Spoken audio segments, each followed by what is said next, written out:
Mercer had always been a man of precision.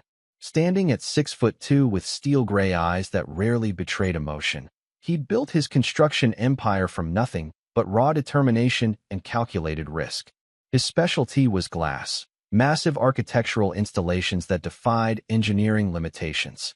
At 45, he commanded respect in every room he entered, not through volume but through presence. The Mercer method, his competitors called it. He sees through people like they're made of his own glass. The Connecticut estate he shared with his wife Natalie sprawled across 3 acres, its modern design featuring floor-to-ceiling windows that Victor had personally designed. Windows that revealed everything inside while reflecting the world outside. A metaphor he once found beautiful. Their 2 children, Liam, 19, and Diana, 17, had grown up with privilege but also Victor's demanding expectations. Diana had always been closer to her father, inheriting his analytical mind. Liam, more emotional and artistic, gravitated toward Natalie. "You're late," Natalie said, not looking up from her tablet as Victor entered the kitchen after a 14-hour workday. At 43, she remained striking, auburn hair and green eyes that once captivated him. 15 years of marriage had gradually transformed their relationship from passionate to performative. Westlake Tower contract. Had to secure it personally. Victor poured himself 2 fingers of whiskey. "Where are the kids?" "Diana's at debate practice. Liam's out." Something in her tone caught Victor's attention. "With friends." Natalie finally looked up, her smile not quite reaching her eyes. "The Riverwalk Foundation called. They want you to speak at the charity gala next month." Victor nodded, mentally calculating the networking opportunities. "I'll have Tessa schedule it." Tessa Reinhardt had been Victor's executive assistant for 5 years. Brilliant, efficient, and unfailingly loyal. At 38, she'd become more than an employee. She was the one person Victor trusted implicitly in his professional life. That night, as Natalie slept beside him, Victor stared at the moonlit ceiling, unable to silence his mind. Something felt off. After years of trusting his instincts in business, he knew when something wasn't right. He just couldn't identify what. The following morning, Victor noticed a text notification flash across Natalie's phone on the counter from someone named Perry, with a message that began, "Last night was," before disappearing. When he mentioned a Perry casually over breakfast, Natalie claimed it was her new yoga instructor. Victor said nothing, but the first seed of suspicion took root. Later that week, Victor met with his oldest friend, District Attorney Leon Powell, for their monthly lunch. "You seem distracted," Leon observed, his dark eyes missing nothing beneath salt and pepper hair. At 47, Leon had a reputation as ruthless as Victor's, though in the courtroom rather than the boardroom. Natalie's been different lately. Distant. Victor rarely discussed personal matters, even with Leon. Leon studied him carefully. Different how? New friends. Late nights. Secretive with her phone. "You think she's having an affair?" Leon asked bluntly. Victor's jaw tightened. "I don't know, but I'm going to find out." Walking back to his office, Victor called Dominic Varga, a former military operator who now handled security for Mercer Construction's international projects. Dom had skills that extended well beyond conventional security. "I need surveillance. Discreet. Personal matter." Victor never wasted words with Dom. "Your residence?" Dom asked, unfazed. "No. My wife." A pause. "Understood. When?" "Starting today." 3 days later, Dom delivered a USB drive to Victor's office after hours. "Everything you need to know is there," Dom said quietly. "But you're not going to like it." After Dom left, Victor inserted the drive into his computer. The footage showed Natalie entering an upscale downtown apartment building, using a key card for access. Timestamps showed visits 3 times that week alone, always for several hours. More damning were the audio recordings from a bug Dom had placed in Natalie's car. "Perry, I need to see you again tomorrow. Victor will be in Boston all day. I know we need to be careful." The man's voice on the recording was vaguely familiar, but Victor couldn't place it. The final recording, however, contained something that made Victor's blood freeze. "What about the kids?" Perry asked. "Liam already knows. He's actually the one who introduced us. Diana would never understand. She worships Victor." Victor closed the laptop, his face expressionless despite the rage building inside him. His son had introduced his wife to her lover. The betrayal was worse than he'd imagined. But Victor Mercer had not built an empire by reacting emotionally. He would respond with calculation, not chaos. As he stared out his office window at the city below, a plan began forming in his mind. If his family wanted to shatter their life together, he would make sure they cut themselves on every broken piece. Chapter 2. Reflections in Darkness. Victor didn't confront Natalie immediately. Instead, he observed her with new awareness, noting how she checked her phone when she thought he wasn't looking, how Liam and she exchanged glances at dinner, how her excuses for absences had grown elaborate. He hired a private investigator named Marlena Russo to dig deeper into Perry. Marlena was a former prosecutor who'd left the DA's office after a controversial case. Her methods were thorough and occasionally skirted legality, but she delivered results. "You need to know who you're dealing with," Marlena told Victor in her sparse downtown office, "before you make any moves." A week later, Marlena delivered her findings. Perry was Perry Lancaster, a 38-year-old art dealer who had opened a gallery downtown 2 years ago. The gallery had become successful surprisingly quickly, featuring exclusive artists and attracting wealthy clients. "Here's where it gets interesting," Marlena said, sliding photographs across her desk. Lancaster's gallery received initial funding from a silent investor, approximately $2 million. Victor studied the financial documents. Money laundering? Possibly. But the timing coincides with when you gave Natalie access to her trust fund. The revelation hit Victor like a physical blow. Natalie had used his money to set up her lover in business. "There's more," Marlena continued. "Lancaster has a history of targeting wealthy women. 3 previous relationships with married women, all ending after substantial investments in his various ventures. And my son." Marlena hesitated.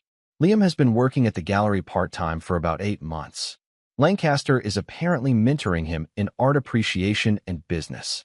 Victor's expression remained neutral, but his fingers tightened imperceptibly on the photographs. "And Diana?" "No connection to Lancaster. She seems genuinely focused on school and her extracurriculars." After leaving Marlena's office, Victor drove to his company's warehouse instead of home. There, in the cavernous space filled with glass panels waiting to be installed in skyscrapers, he finally allowed his rage to surface. He picked up a hammer and shattered a glass panel worth thousands, the sound of breaking glass echoing through the empty building. When Victor returned home that evening, he found Natalie and Liam in heated whispers in the kitchen, falling silent when he entered. "Dad," Liam said, attempting casualness. At 19, he had Natalie's coloring but Victor's height. "Didn't hear you come in." "Clearly," Victor replied, pouring himself water. "How's the gallery job?" A flash of surprise crossed Liam's face. "It's good. Perry's teaching me a lot." "Perry Lancaster," Victor said carefully, watching both their reactions. "Interesting choice of mentor." Natalie dropped a glass, which shattered on the tile floor. "You know Perry?" "I make it my business to know who's influencing my son," Victor replied evenly. "Perhaps we should all have dinner sometime. I'd like to meet this mentor." The panic that flashed across both their faces confirmed everything. Victor excused himself and went to his home office, where he made 2 calls. The first to Leon Powell. "I need to freeze some assets without alerting my wife," he said without preamble. "Victor, what's going on?" Leon asked. "I'm looking at a divorce. I need to protect what's mine." There was a pause. "Come to my house tomorrow night. We'll talk strategy." The second call was to Tessa. "Cancel my meetings tomorrow. And I need you to set up an offshore account. Maximum security, maximum discretion." The following day, Victor met with his company's financial team, restructuring assets and creating subsidiaries that would be difficult to trace. By evening, he had secretly moved significant funds and was sitting in Leon's study, reviewing options. "Connecticut is an equitable distribution state," Leon explained. "Unfortunately, given the length of your marriage, Natalie could be entitled to a significant portion of everything. Not just what you earned during the marriage, but potentially premarital assets that have appreciated." "Unacceptable," Victor said flatly. "There are ways to protect yourself," Leon continued. "But you need leverage. Do you have a prenup?" "Basic one. Nothing that would stand up against a determined attack." Leon leaned forward. "Then you need something else. Something that would make her willing to settle on your terms. Evidence of the affair isn't enough. In today's courts, barely relevant. You need something more compelling." Victor nodded slowly. I'll find it. That night, Victor accessed Natalie's laptop while she slept. Years of marriage had made her careless. He knew her passwords and patterns. Her email revealed hundreds of messages between her and Lancaster going back 18 months. The affair had been going on for well over a year. More disturbing were emails discussing Victor himself. He's completely absorbed in his work. He has no idea.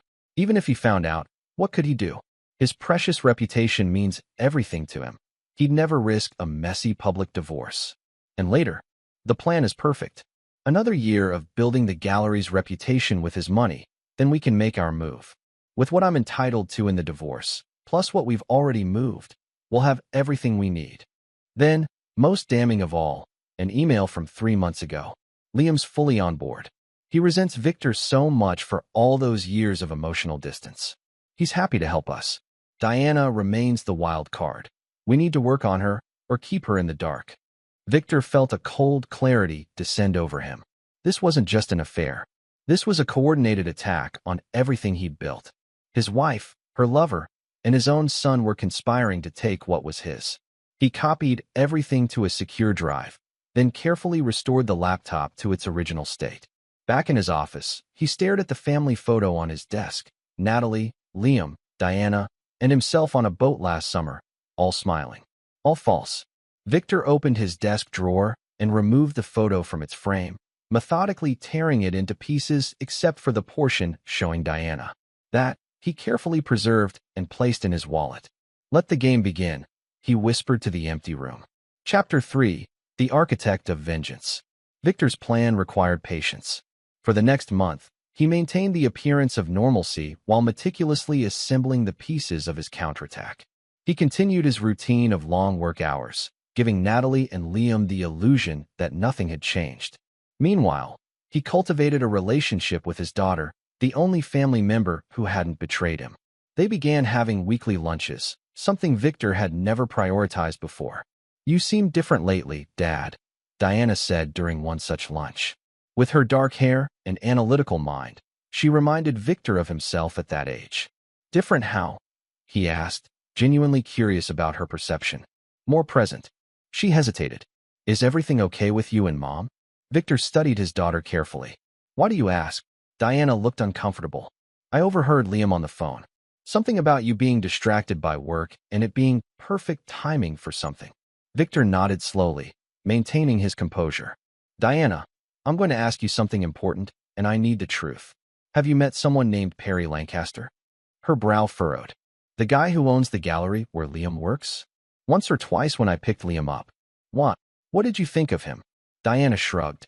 Pretentious. Talks about art like he's the only one who understands it. Liam thinks he's brilliant, though.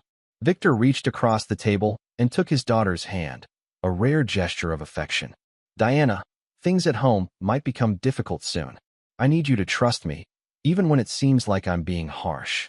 Dad, you're scaring me. Don't be scared. Just be observant. Victor squeezed her hand before releasing it. And remember who was there for you, even when it wasn't convenient. While building this alliance with Diana, Victor executed the financial aspects of his plan. Through Tessa, he established shell companies that began purchasing the properties surrounding Lancaster's gallery. Within weeks, Victor anonymously controlled the entire block. Simultaneously, he investigated Lancaster more thoroughly, using Marlena Russo's connections to uncover the art dealer's vulnerabilities. Lancaster had a pattern: seduce wealthy women, secure investments, then disappear when the money was gone or the situation became complicated.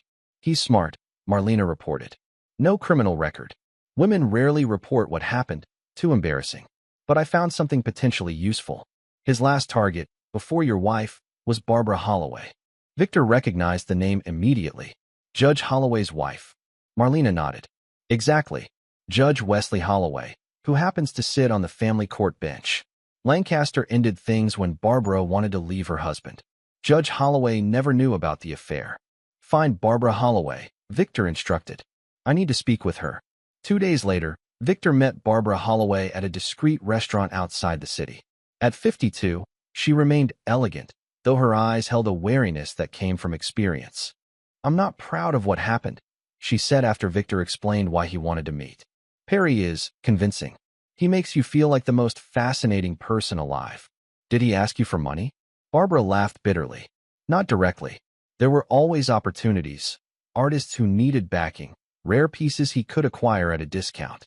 I gave him nearly $500,000 before I realized the pattern. And you never told your husband? Wesley would have left me.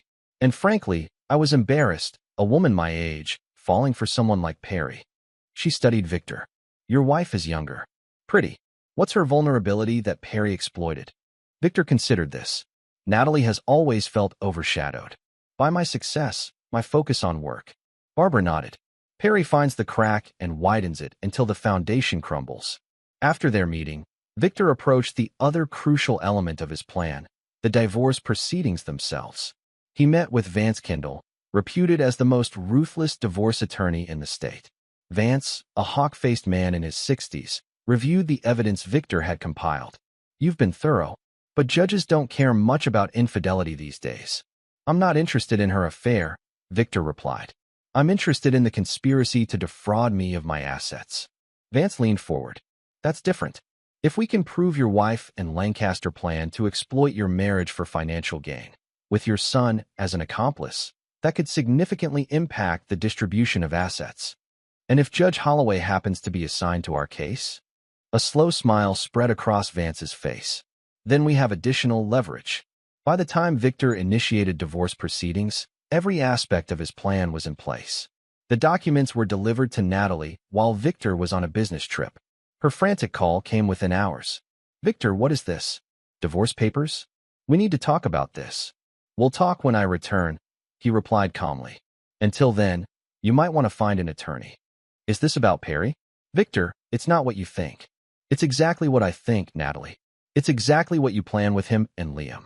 The only difference is, you miscalculated who you were dealing with. The stunned silence on her end confirmed she understood the game had changed. Victor ended the call and turned to Tessa, who had accompanied him on the trip. It's begun, he said simply. Tessa, who had been briefed on the situation, nodded.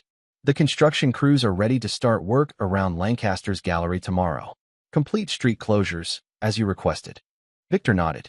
And the other matter? Every major client of Lancaster's gallery has received the information packet about his previous investment strategies with married women. Good. Victor stared out the hotel window at the city lights below. Now we wait for them to realize they're trapped.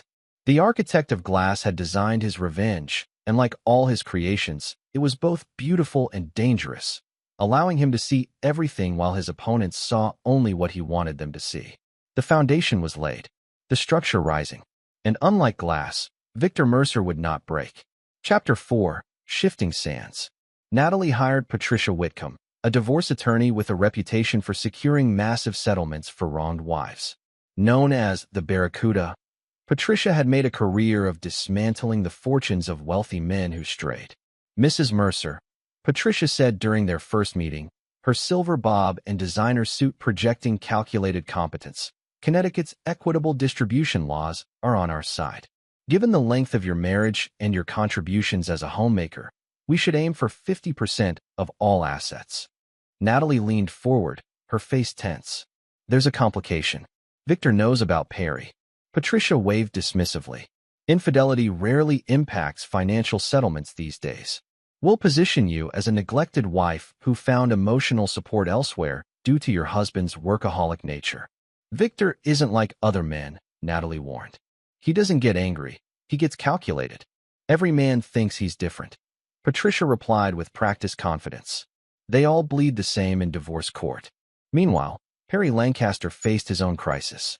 Construction barriers had appeared overnight around his gallery, cutting off street access and parking. Dust from demolition work coated his windows. Noise made conversations inside impossible. His foot traffic dropped by 80% in 3 days. When he called the city planning office, he was informed that Obsidian Development had proper permits for the entire block's renovation. When he tried to identify Obsidian's ownership, he hit dead ends. When he attempted to reach his major clients about upcoming showings, he discovered his reputation had been mysteriously tarnished. Natalie, something's wrong, he told her when she visited the gallery. Once handsome in a polished way, stress had begun to etch lines around his eyes. It's like someone's targeting me specifically. It's Victor, she said, watching workers jackhammer the sidewalk outside. This is how he operates. Why would he target my business instead of confronting us directly? Natalie's laugh held no humor. Because he's showing us he can destroy everything without even acknowledging what we did. Perry ran his hands through his hair. We need to accelerate our timeline. How quickly can we access your share of the assets? That's the problem. He's frozen everything. My credit cards, our joint accounts. I can't even withdraw money without his approval right now. Perry's expression changed subtly. What about the transfers we already made? The gallery investments? Patricia says those will be problematic. If Victor can prove I diverted marital assets without his knowledge. So we have nothing? Anger edged into Perry's voice. Natalie's eyes narrowed. We have each other. Isn't that what you said mattered most? The tension between them was interrupted by Liam's arrival. At 19, he had the lanky build of someone not yet comfortable in adult proportions. Mom, Perry, he said, then noticed their expressions. What's happening? Your father, Natalie began, but Perry interrupted. Your father is systematically destroying my business while blocking your mother's access to money. Liam paled. He knows? About all of it. Apparently, Natalie confirmed. And he's coming after all of us. What about Diana? Liam asked. She's not answering my calls, Natalie admitted. She's always been his favorite. Liam slumped into a chair. I never thought he'd find out. He's never home, never notices anything about our lives. Well, he noticed this, Perry snapped. And now we need to decide what to do. While they strategized, Victor was meeting with Judge Wesley Holloway under the guise of discussing a donation to the judge's literacy foundation. They sat in the wood-paneled study of the judge's colonial home, surrounded by legal texts and family photographs.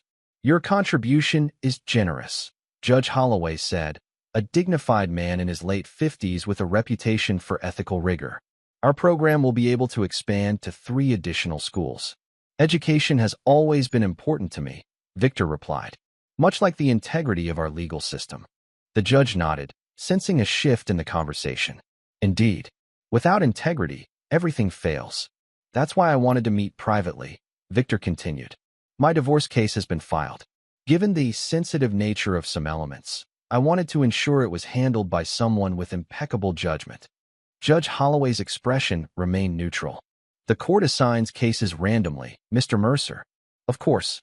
But information has come to my attention involving Perry Lancaster, a local art dealer who appears to have a pattern of targeting married women for financial gain. The judge's hand tightened imperceptibly on his glass. I don't see how this concerns me. Victor removed a folder from his briefcase. This contains evidence of Lancaster's activities, including his involvement with Barbara. Judge Holloway's face drained of color. What did you say? Your wife never told you about her relationship with him, or the money she gave him. She was protecting you, and herself from embarrassment. The judge stood abruptly. This meeting is over. You're attempting to influence a judge, which is illegal.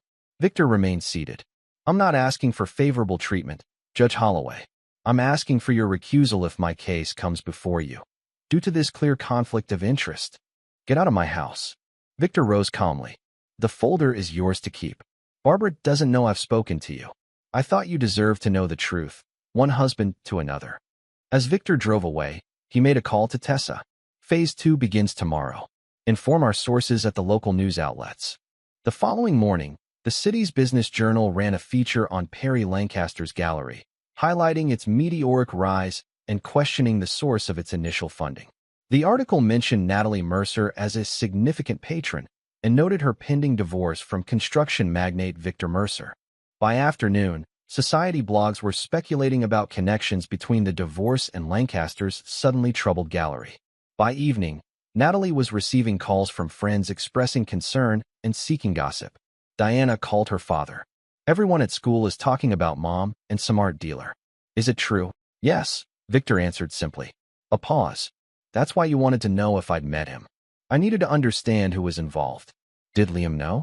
About Mom and this guy? Victor hesitated. What do you think? Diana's voice hardened. He's been acting weird. Secretive.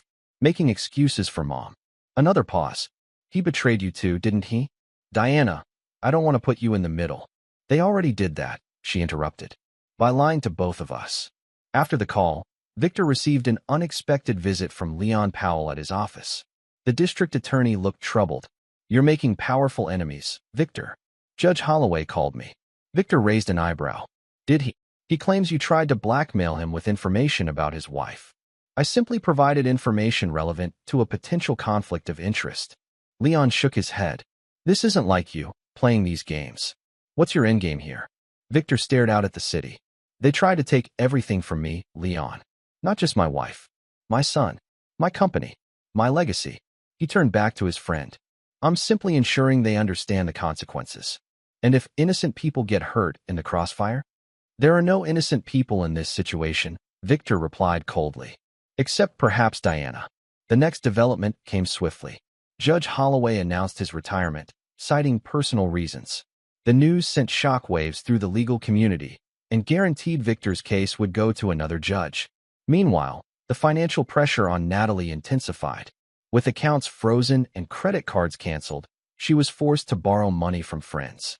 Perry, facing his own financial crisis as the gallery emptied of customers, grew increasingly frustrated. "We need to fight back," he insisted during a tense meeting with Natalie and Patricia Whitcomb. "Take this public. Paint Victor as an abusive, controlling husband." Patricia looked skeptical. "Without evidence, that's a dangerous strategy. Victor Mercer has a pristine public reputation." "Then we create evidence," Perry suggested. Natalie looked shocked. "What are you talking about? People believe what they see. If you had bruises, photographs." Patricia interrupted sharply. "I will not be party to manufacturing evidence. That's illegal and would destroy our case if discovered." "Then what do you suggest?" Perry demanded. "He's crushing U.S. systematically while we do nothing." "We need leverage," Patricia admitted. "Something that would make Victor willing to settle rather than continue this war." Liam, who had been silent until now, spoke up. "What about Diana? Dad would do anything for her." Natalie stared at her son. "What are you suggesting?" "If Diana testified against him, about his controlling behavior, his emotional absence. If she took our side." "She won't," Natalie said flatly.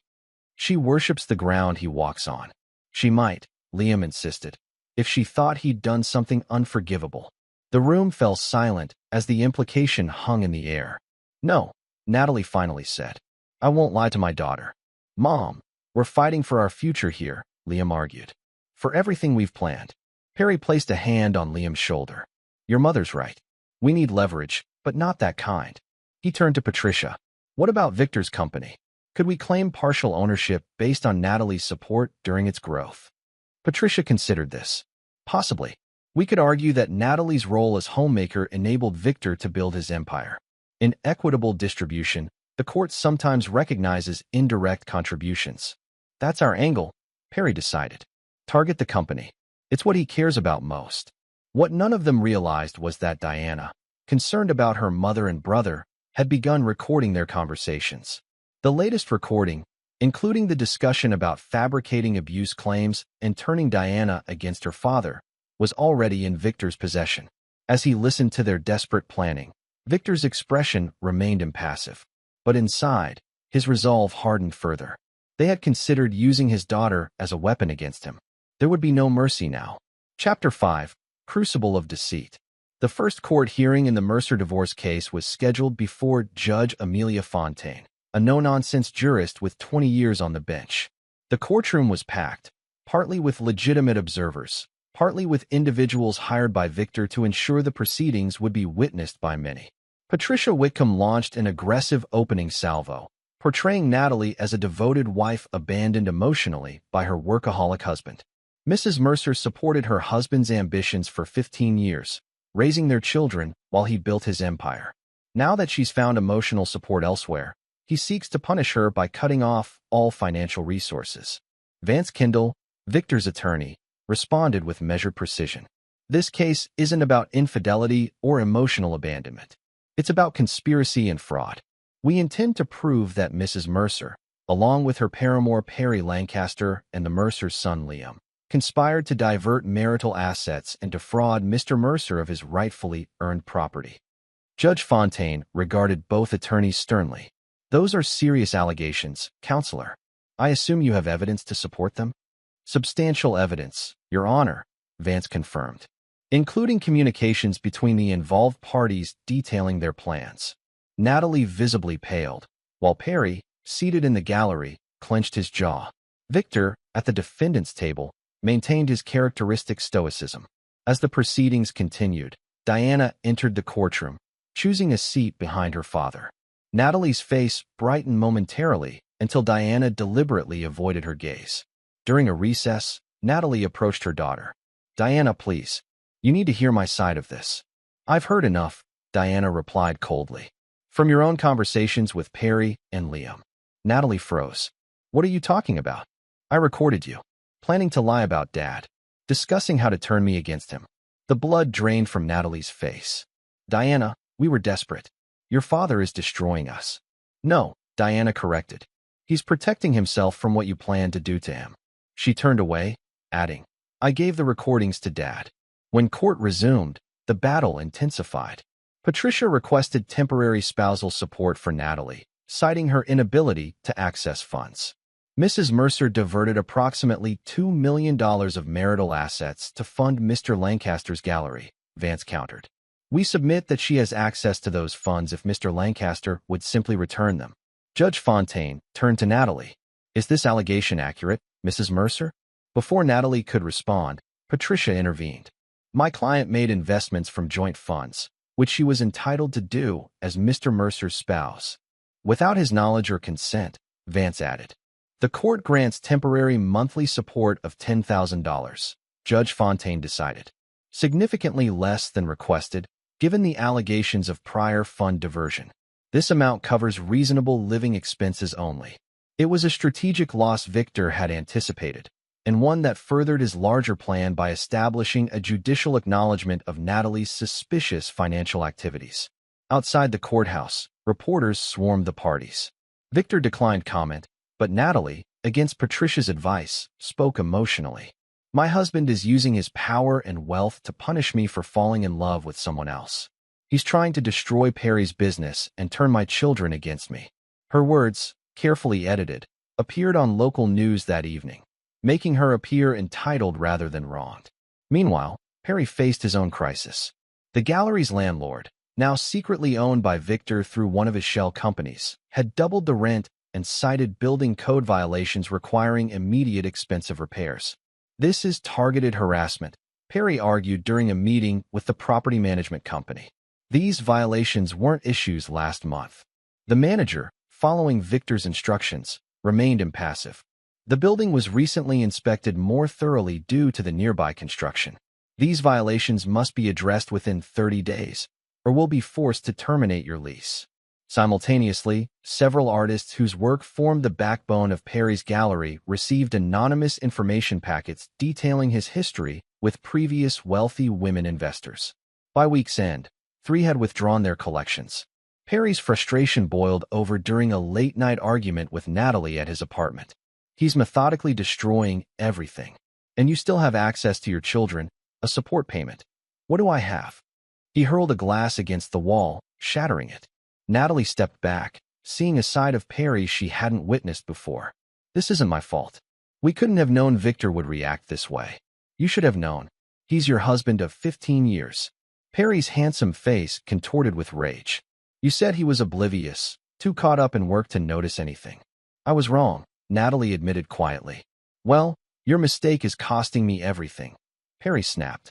"Maybe if you'd been more careful about the money transfers, we'd have something left." A chill ran through Natalie. "Is that what this is really about? The money?" Perry caught himself, forcing his features to soften. "Of course not. I'm just under immense pressure. We both are."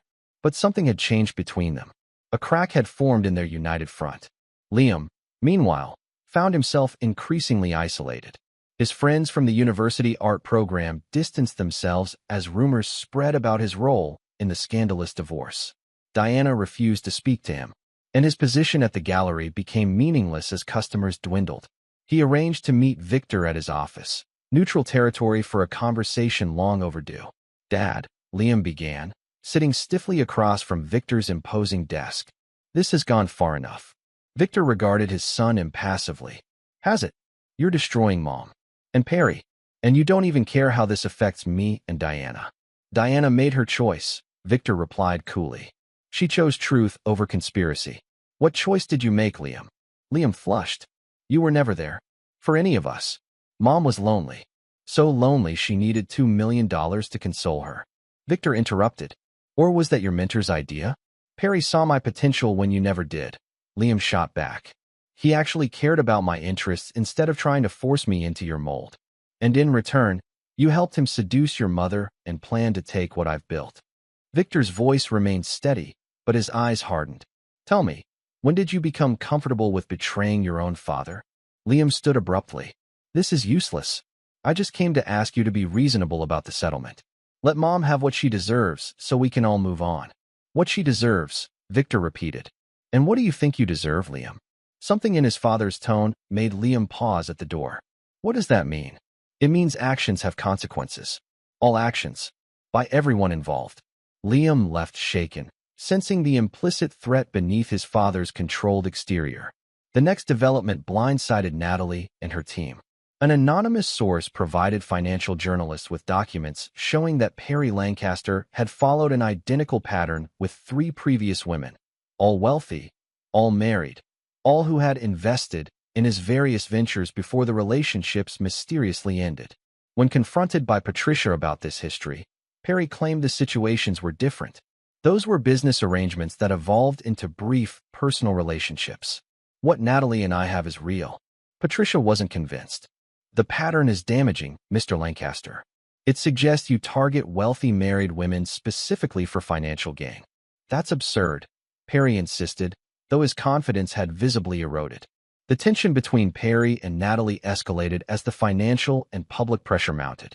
During another court hearing, Victor's team introduced evidence of the money transfers to Lancaster's gallery, along with emails between Natalie and Perry discussing how to access more of Victor's assets. Judge Fontaine's expression grew increasingly stern as the evidence accumulated. Mrs. Mercer, these communications suggest a deliberate attempt to divert marital assets. Do you deny their authenticity? Before Natalie could respond, Patricia requested a brief recess to confer with her client. In the conference room, Patricia confronted Natalie. Why didn't you tell me the full extent of these transfers? Or these explicit discussions about taking Victor's money? It wasn't like that, Natalie insisted. The gallery was a legitimate investment opportunity. In your lover's business? Patricia's voice dripped with skepticism. While discussing Victor's ignorance of your activities, this isn't just an affair, Natalie. This looks like fraud. When they returned to court, Patricia attempted damage control, arguing that the communications were taken out of context. But the damage was done. Judge Fontaine ordered a full accounting of all assets Natalie had transferred to Lancaster or any entities he controlled. As they left the courthouse, Natalie saw Perry watching from a distance, his expression unreadable. When she approached, he turned away. Perry, wait, she called, catching up to him on the courthouse steps. This isn't working, he said tightly. Your husband is too powerful, too connected. He's going to destroy everything. We can still fight, Natalie insisted. Together. Perry laughed bitterly. Together? My gallery is failing. My reputation is ruined. And now the court is investigating every penny you gave me. He looked at her with sudden coldness. Maybe we should cut our losses. What are you saying? I'm saying maybe your husband would be more generous if you weren't with me anymore. The words hit Natalie like a physical blow. After everything, you're abandoning me for money? I'm being realistic, Perry replied. Something you should have been from the beginning about what Victor would do if he discovered us. As Perry walked away, Natalie stood frozen on the courthouse steps, suddenly understanding what Victor had known all along. Perry had never loved her. She had been another wealthy target, nothing more. That night, Natalie called Liam, her voice shaking. Perry's pulling away. He suggested I settle with Victor and move on without him. He can't do that, Liam said, shock evident in his voice. Not after everything we did for him. Apparently he can, Natalie replied bitterly. Your father was right about him. The silence that followed spoke volumes. We need to rethink our strategy, Liam finally said. If Perry's out, it's just us against Dad now. And Diana's taken his side, Natalie added. We're losing, Liam. Not yet, Liam insisted. We still have one option. The evidence we discussed before, about Dad's controlling behavior. If we both testify. You mean lie in court? Natalie sounded horrified. It's not entirely a lie, Liam argued. He was controlling, emotionally distant. We just need to emphasize certain aspects. Perjury is a crime, Liam. So is fraud, Mom, which is what they're accusing us of right now. The conversation ended unresolved, but a seed had been planted. As Victor's methodical pressure continued to mount, the temptation to fight back by any means necessary grew stronger for both Natalie and Liam. What they didn't realize was that Victor had anticipated this desperation. Every move they made now would only bring them closer to the trap he had meticulously constructed, a trap designed not just to win the divorce, but to reveal the true nature of those who had betrayed him. The crucible was heating, and soon the impurities would rise to the surface for all to see. Chapter 6: Shattered Illusions. The day of the final divorce hearing arrived with a tension that seemed to electrify the courtroom. News of the high-profile case had spread, drawing spectators and reporters who packed the gallery. Judge Fontaine entered, her expression grave as she surveyed the assembled parties. Victor sat beside Vance Kendall, impeccably dressed and impassive. Across the aisle, Natalie appeared strained, dark circles beneath her eyes despite careful makeup. Patricia Whitcomb whispered final instructions to her client as the proceedings began. Before we continue, Judge Fontaine announced, I want to address an issue that has come to the court's attention.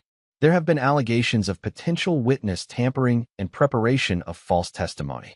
Her sharp gaze swept the room. I remind everyone that perjury is a serious offense carrying potential jail time. Victor's face remained expressionless, but Natalie paled visibly. Patricia rose quickly. Your Honor, my client categorically denies any such allegations. Let's proceed then, the judge replied. Mrs. Mercer's team may present their case. Patricia launched into a carefully constructed narrative portraying Victor as a controlling husband whose emotional neglect had driven Natalie to seek companionship elsewhere. She emphasized Victor's workaholic tendencies and his alleged indifference to family life. Mrs. Mercer was not just a wife, but a crucial support to Mr. Mercer's success, Patricia argued. She maintained their home, raised their children, and represented the family socially, while Mr. Mercer focused exclusively on his business. Under equitable distribution principles, she is entitled to a significant portion of the marital assets. When Natalie took the stand, she appeared vulnerable yet dignified. Victor was physically present but emotionally absent for most of our marriage, she testified.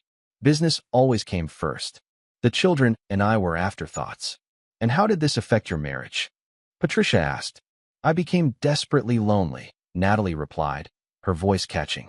I tried everything to reconnect with Victor, but nothing worked. When I met Perry, he actually listened to me, valued me.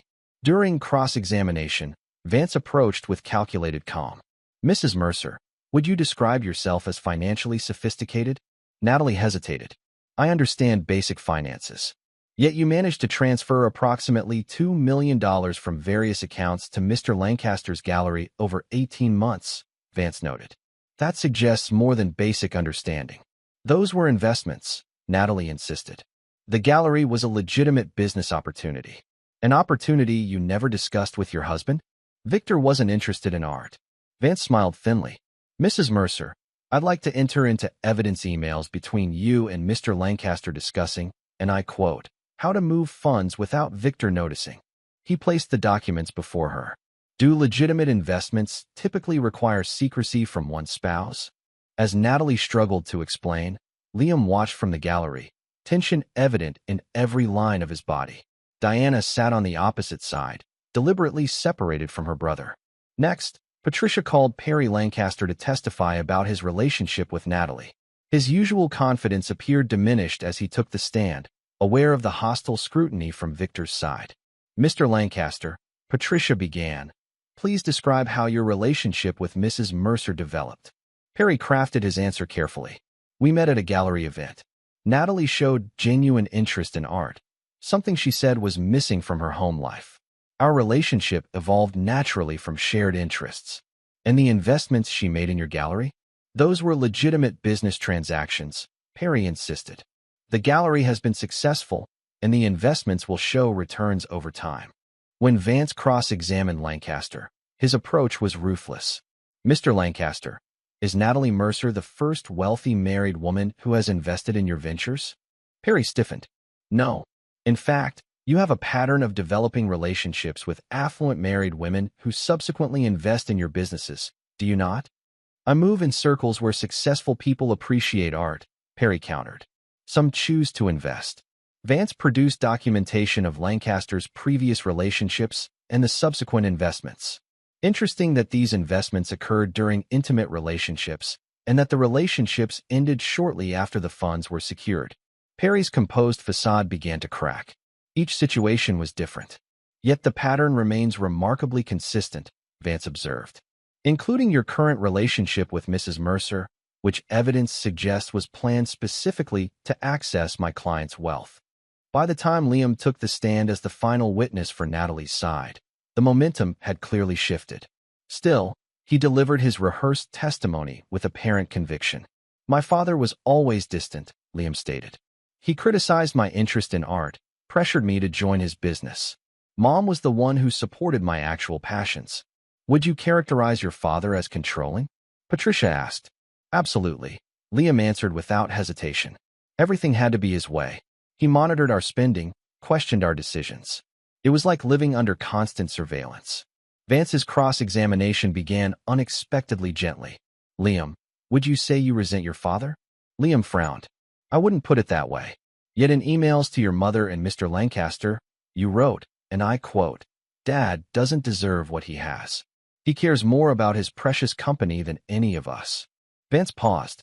Those sound like the words of someone harboring significant resentment. Liam shifted uncomfortably. Everyone says things when they're upset. Were you upset when you helped introduce your mother to Mr. Lancaster? Or when you discussed strategies to, and again I quote your emails, access Dad's assets while he remains clueless? The courtroom fell silent as Liam struggled for a response. That's not. The context is missing. Then perhaps you could explain the proper context for this statement from your email. Vance produced another document. If we time this right, we can secure enough before he even realizes what's happening. Liam's face flushed. I was just trying to help my mother. Help her do what exactly? Vance pressed. Before Liam could respond, Patricia objected, and Judge Fontaine sustained, giving Liam a temporary reprieve. After Natalie's side rested, Victor's team began their presentation. Vance methodically laid out evidence of the conspiracy between Natalie, Perry, and Liam, emails, financial records, and recorded conversations that painted a damning picture of deliberate deception and financial manipulation. When Victor finally took the stand, the courtroom seemed to hold its collective breath. Unlike the emotional testimonies that preceded his, Victor spoke with measured precision. I built my company from nothing, he testified. 15-hour days, 7 days a week for years. I provided my family with every comfort, every opportunity. I trusted my wife completely with our finances, our home, our children. When did you become aware of Mrs. Mercer's relationship with Mr. Lancaster? Vance asked. I noticed changes in her behavior approximately 4 months ago, Victor answered. Secretiveness with her phone, unexplained absences. Initial investigation revealed the affair, but further inquiry uncovered something more disturbing, a systematic plan to divert my assets. And how did this affect you? For the first time, Victor allowed a glimpse of emotion to surface. The betrayal by my wife was painful. The discovery that my son was involved. He paused, his voice dropping slightly. That was devastating. The human moment from the otherwise stoic businessman had a powerful effect on the courtroom. Even Judge Fontaine's expression softened momentarily. As Victor's testimony concluded, Patricia's cross-examination attempted to recharacterize his business focus as neglect, but Victor remained unflappable, acknowledging his work commitments while refuting the characterization of emotional absence. I attended every important event in my children's lives, he stated firmly. I may not have been demonstrative, but my family knew they were my priority. Why else would I have given Natalie complete access to our finances? That was an act of trust she betrayed. When both sides had presented their cases, Judge Fontaine announced she would review the evidence before making her decision. This court will recess for 1 hour. During the recess, an unexpected drama unfolded in the courthouse corridor. Perry Lancaster approached Natalie, his expression tense. We need to talk, he said quietly. This isn't going well. Natalie looked at him coldly. Now you want to talk? After suggesting I settle without you. Be realistic, Natalie. Victor has outmaneuvered us at every turn. The evidence is overwhelming. So you're abandoning ship, she said bitterly. Proving everything he said about you was true. Perry glanced around nervously. I can't afford to be implicated in fraud. My career would never recover. Our relationship was a fraud, Natalie realized aloud. Victor saw it from the beginning. Their argument attracted attention, including from Liam, who approached with growing alarm. What's happening? Perry's cutting a deal, Natalie informed her son, her voice tight with anger. Saving himself. You can't, Liam told Perry, panic edging into his voice. If you turn on us now. I have to protect myself, Perry interrupted. You should do the same. As their confrontation escalated, Diana observed from a distance, recording the interaction on her phone at Victor's earlier request. When court resumed, the atmosphere had changed palpably. Judge Fontaine addressed the crowded room. Before I announce my decision, I want to address a matter brought to my attention during recess. She looked toward Victor's table. Mr. Kendall, I understand you have additional evidence to present. Vance stood. Yes, Your Honor. We've received information regarding potential perjury by witnesses for Mrs. Mercer. Patricia shot to her feet.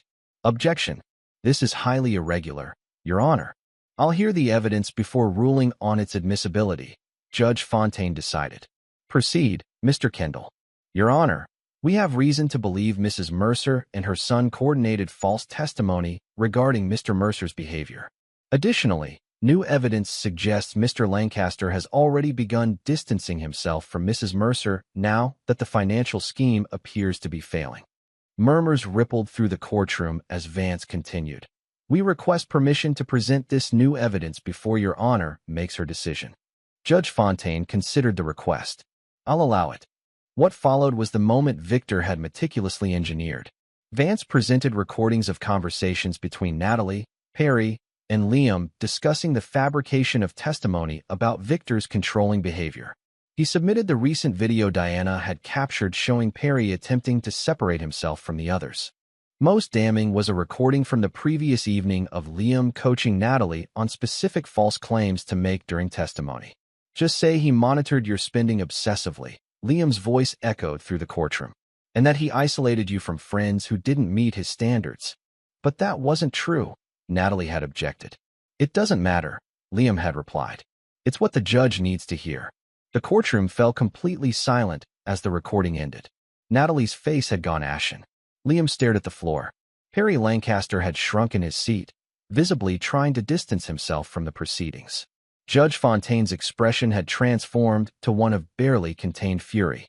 Mrs. Mercer, Mr. Mercer, she addressed the former couple. Approach the bench with your attorneys. Once they stood before her, the judge spoke in a low, controlled voice. I have been a judge for 20 years. In that time, I have seen many bitter divorces, many deceptions. But rarely have I seen such calculated dishonesty as displayed in this case. She turned to Natalie. Mrs. Mercer, the evidence strongly suggests you committed perjury and conspired to defraud your husband. Under normal circumstances, I would refer this matter for criminal prosecution immediately. Natalie swayed slightly, Patricia's hand steadying her arm. In light of this new evidence, Judge Fontaine continued, I am prepared to render my decision now, unless there are objections.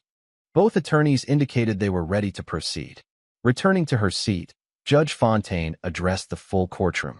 In the matter of Mercer versus Mercer, having reviewed all evidence and testimony, I find in favor of Mr. Mercer. She detailed her decision. Natalie would receive no alimony and only the minimum statutory share of marital assets after repayment of all funds diverted to Lancaster or his businesses. Victor would retain full ownership of Mercer Construction and all associated companies. The Connecticut estate would be sold, with proceeds divided after adjustment for Natalie's financial improprieties.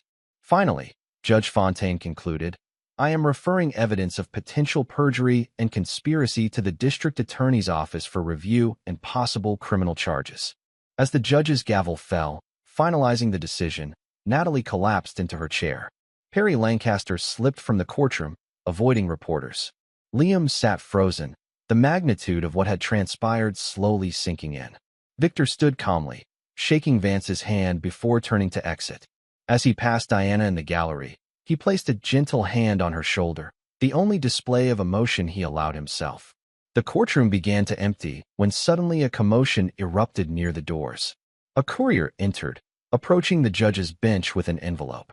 "Your Honor," the courier said, "I was instructed to deliver this directly to you during today's proceedings." Judge Fontaine frowned but accepted the envelope. Opening it, she examined the contents, her expression changing to surprise. "Mr. Mercer," she called. "It seems there's a video, and it changes everything." The courtroom fell silent again as Victor turned back. Natalie, who had been gathering her belongings with trembling hands, went pale. "What video?" Patricia asked urgently. Judge Fontaine gestured to the court technician. "Please prepare to play this digital evidence."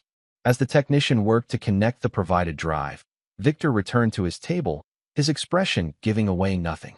Diana moved to sit beside him, while Liam watched with growing dread. The courtroom lights dimmed, and the video began to play on the large monitor used for evidence display.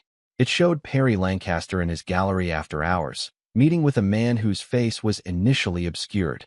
They appeared to be arguing about money. As the camera angle shifted, the second man was revealed to be a private investigator who had previously worked for Victor's company. "I did exactly what Mercer paid me to do," the investigator was saying. "I approached his wife, pretended to be interested in art, gained her trust, and suggested she invest in the gallery. All according to his instructions." Perry looked agitated. "But he's destroying my business now. This wasn't our agreement." "There was no agreement," the investigator laughed. "You were a pawn, Lancaster." Victor Mercer suspected his wife's loyalty. He needed to test her, and his son. "You were just the bait." The video continued, revealing an apparent conspiracy by Victor to entrap Natalie and Liam by creating temptation and opportunity. The investigator detailed how he had been paid to assume the identity of Perry Lancaster, seduce Natalie, and encourage her to divert funds, all to test whether she would betray Victor. As the video ended, the courtroom erupted in confused murmurs. Judge Fontaine called for order, her own expression troubled. "Mr. Mercer," she addressed Victor directly, "what is the meaning of this evidence?" Victor stood, his composure finally wavering. "Your Honor, I have no knowledge of this video or its contents. This must be some kind of fabrication. It appears to show you orchestrated this entire situation," Judge Fontaine observed, "setting a trap for your wife and son." Patricia was already on her feet. "Your Honor, if this is accurate, it constitutes entrapment and fraud by Mr. Mercer himself. We move to set aside your ruling immediately." Judge Fontaine turned to Vance. "Counselor." Vance appeared genuinely confused. "Your Honor, we need time to investigate the authenticity of this recording. We have no knowledge of any such scheme." The judge's gaze returned to Victor. "Mr. Mercer?" For the first time, Victor appeared uncertain. "The video is a fabrication, Your Honor. I did not orchestrate any such plan." Judge Fontaine studied him intently before turning to Natalie, who appeared equally shocked by the revelation. "Mrs. Mercer, did you have any knowledge of this recording?" "No, Your Honor," Natalie whispered. "I've never seen it before." The judge surveyed the chaotic courtroom before making her decision. "In light of this new evidence, I am temporarily staying my ruling pending a full investigation into the authenticity of this video and its claims. Court is adjourned until further notice." As people filed out of the courtroom in stunned confusion, Victor remained seated, his mind racing to identify the source of this unexpected development. Diana leaned close to her father. "Dad, what's happening? Is the video real?" Victor shook his head slightly. "No, someone is interfering with my plan." Across the courtroom, as Natalie gathered her belongings with renewed hope, a slight smile played across her lips, a smile that would have revealed everything to Victor had he seen it. The architect of vengeance had just encountered an unexpected structural flaw in his carefully designed revenge. But unlike his glass creations, this was one flaw he had not anticipated. Chapter 7. Reflections in Broken Glass. The morning after the court bombshell, Victor sat in his home office, methodically reviewing security footage from his company's systems. The damning video had been a masterstroke, one he hadn't anticipated. Someone had outmaneuvered him, at least temporarily, and he needed to know who. A knock at the door interrupted his concentration. Diana entered. her young face bearing the strain of recent events. "Any progress?" she asked, setting a cup of coffee beside him. "Not yet," Victor admitted. The video was professionally produced. Voice analysis suggests sophisticated audio manipulation. Diana sat across from him. Could it be Mom? Or Perry? Neither has the technical skills or connections. This required resources. Liam. Victor considered this. Possibly, but unlikely alone. He studied his daughter. "How are you holding up?" Diana shrugged, attempting casualness. "My family is imploding in the most public way possible. I'm great." Victor allowed himself a rare smile. "Your sarcasm remains intact. That's something." "Dad," Diana hesitated. "What happens if they can't prove the video is fake?" "They won't prove it's real because it isn't," Victor replied with absolute certainty. "This is a delay, not a defeat." Meanwhile, in Perry Lancaster's apartment, a tense meeting unfolded. Natalie paced while Perry lounged on his sofa, looking more relaxed than he had in weeks. "It worked," Natalie marveled. "I can't believe it actually worked." "Don't celebrate yet," Perry cautioned. "Victor won't accept this setback quietly." "But the video was perfect," Natalie insisted. "The judge completely bought it." Perry nodded. "Your friend delivered. How did you find someone with those skills?" "I didn't," Natalie admitted. "Liam did." Across town, Liam sat in a dimly lit bar with a man known professionally as the editor, a former film industry special effects expert who now used his talents in less legitimate enterprises. "The money's been transferred," Liam confirmed, sliding an envelope across the table. "Final payment as agreed." The editor, a slight man with thinning hair and thick glasses, checked the contents before nodding. "Pleasure doing business. Your deepfake should hold up under initial scrutiny." "How long before more intensive analysis might detect it?" "Hard to say. A few days, maybe a week if they bring in real experts." The editor sipped his drink. "Your dad must have really pissed you off." Liam's expression hardened. "He tried to destroy all of us." "I'm just returning the favor." Back at Mercer Construction, Victor met with his security team and digital forensics experts. He had spared no expense, bringing in specialists from across the country. "The video is definitely manipulated," confirmed Dr. Eliza Morales, a leading expert in digital forensics. "Sophisticated work, but we're seeing artifacts consistent with deep-fake technology." "How quickly can you prove it conclusively?" Victor asked. 3 days minimum. "The voice work is particularly well done." Victor nodded. "Begin immediately. Money is no object." After the experts departed, Leon Powell arrived, concern evident on his face. "This is bad, Victor. Judge Fontaine has requested an investigation from the DA's office, my office, into whether you engineered this entire situation." "The video is fake, Leon." "I believe you," Leon assured him. "But perception matters in situations like this. The media is already running with the story. Vindictive husband sets trap for wife, makes for compelling headlines." Victor's expression remained impassive. "Headlines change. Truth endures." "Very philosophical," Leon observed dryly. Meanwhile, Natalie's attorney is pushing to have all your evidence thrown out, claiming it was obtained through your entrapment scheme. "Find whoever created the video," Victor stated coldly. "That's our priority." While Victor mobilized his resources, Natalie's legal strategy shifted dramatically. Patricia Wickham held an impromptu press conference on the courthouse steps. "We have evidence that Victor Mercer, a man of significant wealth and power, orchestrated an elaborate scheme to entrap his wife and destroy her reputation," Patricia announced to assembled reporters. "This case represents a disturbing abuse of power and manipulation of our justice system."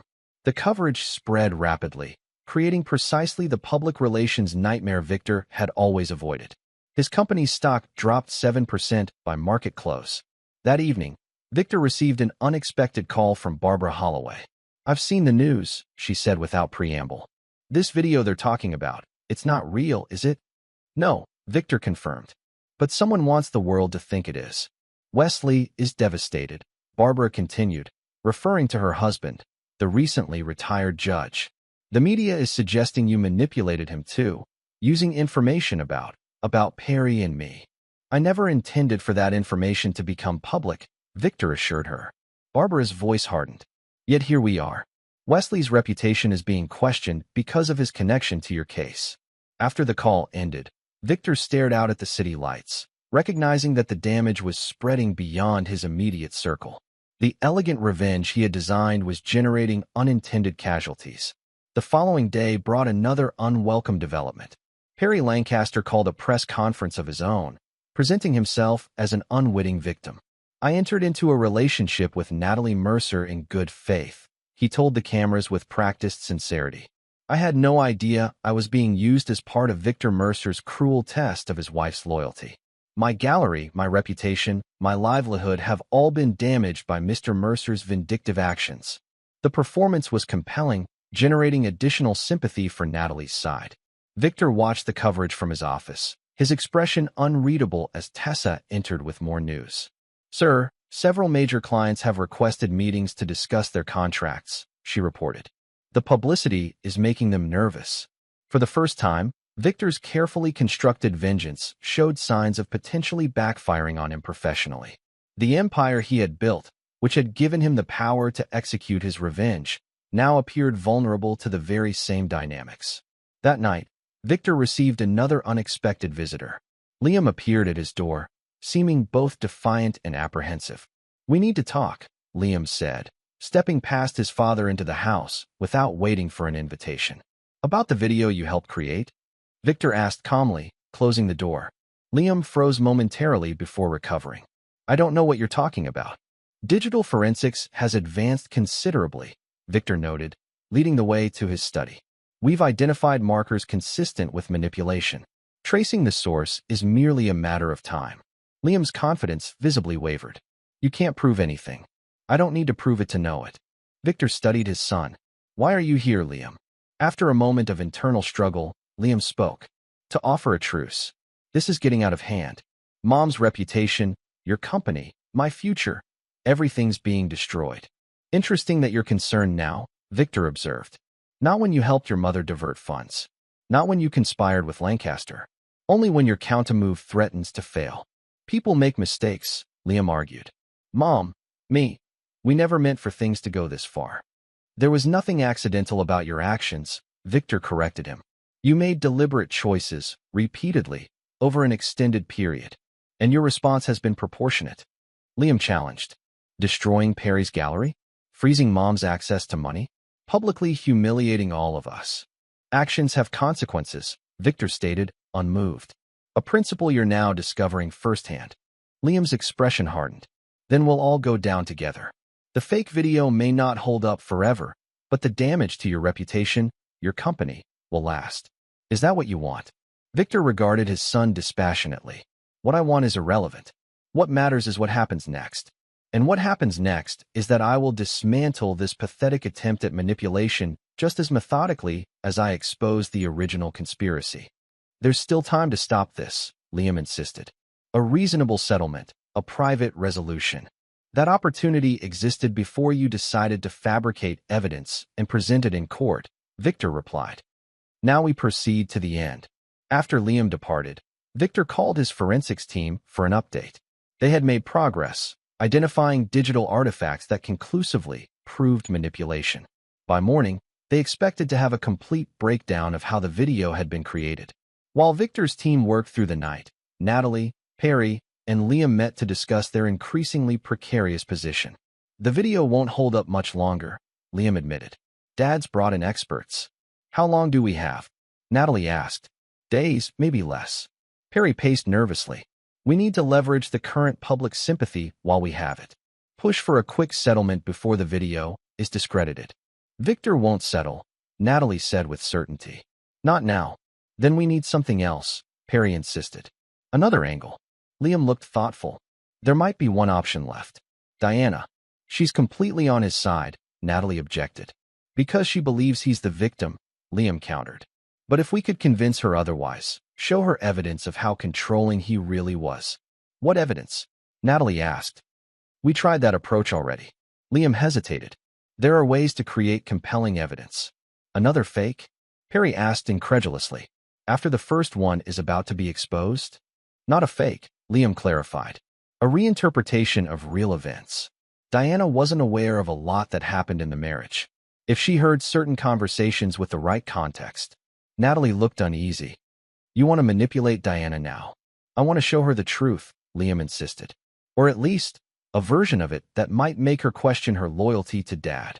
The next morning, Judge Fontaine called an emergency hearing to address the allegations surrounding the video. The courtroom was even more crowded than before, with media representatives filling every available space. Victor arrived with Vance and his forensics experts, ready to present their findings. Natalie, Perry, and Liam entered separately, their earlier confidence noticeably diminished. Judge Fontaine opened the proceedings with a stern warning. This court takes allegations of evidence tampering extremely seriously.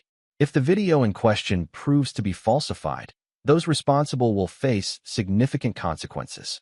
Vance immediately moved to present their analysis. Your Honor, we have conclusive evidence that the video presented to this court was digitally manipulated using deepfake technology. Dr. Morales took the stand, methodically explaining the technical markers that proved manipulation: inconsistent lighting, subtle distortions during specific movements, audio artifacts during particular phrases. In my professional opinion, Dr. Morales concluded, this video was created using advanced digital manipulation techniques, combining existing footage with fabricated elements to create a false narrative. Patricia attempted to challenge the analysis, but found herself overmatched by the technical evidence. Judge Fontaine listened intently before turning to Natalie's side. Mrs. Mercer, did you have any knowledge of or involvement in the creation of this video? Before Natalie could respond, Patricia intervened. My client had no knowledge of any manipulation, Your Honor. She believed the video to be authentic when it was presented. Judge Fontaine's expression suggested skepticism. Mr. Lancaster, Mr. Mercer, she addressed Perry and Liam. The same question to each of you. Both denied knowledge, though Liam's discomfort was visible to everyone in the courtroom. Given the expert testimony, Judge Fontaine announced, I am ruling that the video is inadmissible as evidence. Furthermore, I am reinstating my previous judgment in favor of Mr. Mercer, with the additional requirement that the source of this falsified evidence be investigated. As the implications of this ruling settled over the courtroom, Victor observed Natalie, Perry, and Liam with cold satisfaction. Their desperate countermove had failed, leaving them in an even worse position than before. Outside the courthouse, reporters swarmed the parties. Victor declined comment, maintaining his dignified silence. Natalie and Perry similarly hurried past the cameras. Only Liam paused momentarily, his expression a mixture of defiance and defeat as he faced the barrage of questions about the fake video. That evening, as Victor reviewed the final court documents in his home office, Diana entered with news. Liam tried to contact me, she said. He left a message saying he has evidence about your controlling behavior that I need to see. Victor looked up from his work. And I didn't respond, Diana replied. But I thought you should know they're still trying to turn me against you. Thank you for telling me, Victor said simply. After Diana left, Victor stared at the family photograph he had torn apart weeks earlier. The piece showing Diana remained intact in his wallet. The rest, Natalie, Liam, and himself, lay in fragments on his desk, a physical representation of what had become of his family. The revenge he had orchestrated had succeeded beyond his expectations. Natalie would receive minimal assets. Perry's gallery was failing. Liam's reputation was tarnished. Justice, as Victor defined it, had been served. Yet as he surveyed the wreckage of what had once been his family, Victor found no satisfaction in the victory. Only a cold certainty that those who had betrayed him had received the consequences they deserved. There was no joy in the outcome, only the completion of a necessary process. Victor gathered the torn photograph fragments and dropped them into the wastebasket. The past was finished. Now it was time to look forward, to rebuild what mattered with those who had proven worthy of trust. Diana, Tessa, his company. These would be his focus now. The glass had shattered, but Victor Mercer would not cut himself on the broken pieces. He would simply walk away, leaving those who had betrayed him to bleed. Chapter 8. The Final Gambit. 1 week after Judge Fontaine reinstated her ruling, Victor received an unexpected message from District Attorney Leon Powell requesting an urgent meeting. They arranged to meet at Leon's home that evening, away from curious eyes. There's been a development, Leon said once they were settled in his study. The investigation into the fake video has uncovered some concerning connections. Victor raised an eyebrow. What kind of connections? Financial ones. Leon produced a folder. We've traced payments to a known digital manipulation expert with ties to organized crime. The money came through a series of shells, but ultimately leads back to someone unexpected. He handed Victor a document showing transaction records. Victor studied it, his expression darkening as he recognized the originating account. Perry Lancaster, he noted. Leon nodded. Not Liam, not Natalie. Lancaster himself. This suggests Lancaster was operating independently, Victor observed, beyond what Natalie and Liam knew. It gets more interesting, Leon continued. We've been monitoring Lancaster since the court ruling. He's making arrangements to leave the country. One-way ticket to Monaco purchased yesterday. Victor's eyes narrowed. Abandoning Natalie completely. It appears so. But here's what's truly concerning. Leon leaned forward. Lancaster's gallery has been moving significant amounts of cash. More than could be explained by legitimate art sales, even before your divorce case affected his business. Money laundering, Victor concluded. We suspect so, and potentially connected to something bigger. Leon looked troubled. Victor, I need to ask, did you ever investigate the source of Lancaster's initial success? Before Natalie's investments? Not thoroughly, Victor admitted. I focused on his pattern with wealthy women. We think someone was using Lancaster's gallery to clean money. Someone with significant criminal connections. Natalie's $2 million may have been a welcome addition, but it wasn't the foundation of his operation. This revelation shifted Victor's understanding of the entire situation. Perhaps Natalie and Liam had been manipulated by Lancaster just as he had manipulated other wealthy women. A layer of deception Victor hadn't considered. What's your next move? Victor asked. We're preparing to move against Lancaster, but we need to be careful. If he's connected to who we think he is, this could get dangerous. Leon hesitated. Which brings me to why I wanted to meet. Given your history with Lancaster, you could be at risk. Victor dismissed this concern. I can handle Lancaster. Not just Lancaster, Leon clarified. His backers. These are dangerous people, Victor. If they believe you're responsible for exposing their operation. The warning was clear.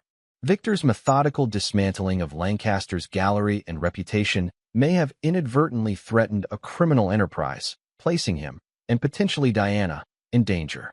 I appreciate the warning, Victor said. I'll take appropriate precautions. After leaving Leon's house, Victor made 2 calls. The first was to Dominic Varga, instructing him to implement enhanced security protocols immediately. The second was to Diana, advising her to stay at a hotel rather than her apartment until further notice. The following morning, Victor summoned Tessa to his office for a confidential assignment. I need everything on Perry Lancaster's background, he instructed. Not just his relationships with wealthy women, deeper. Criminal connections, unexplained finances, patterns that don't fit his public persona. Tessa, efficient as always, began her research immediately. By afternoon, she had compiled a disturbing picture. Before establishing his gallery, Lancaster had worked briefly for several art dealers known for questionable practices, including one investigated for trafficking in stolen antiquities.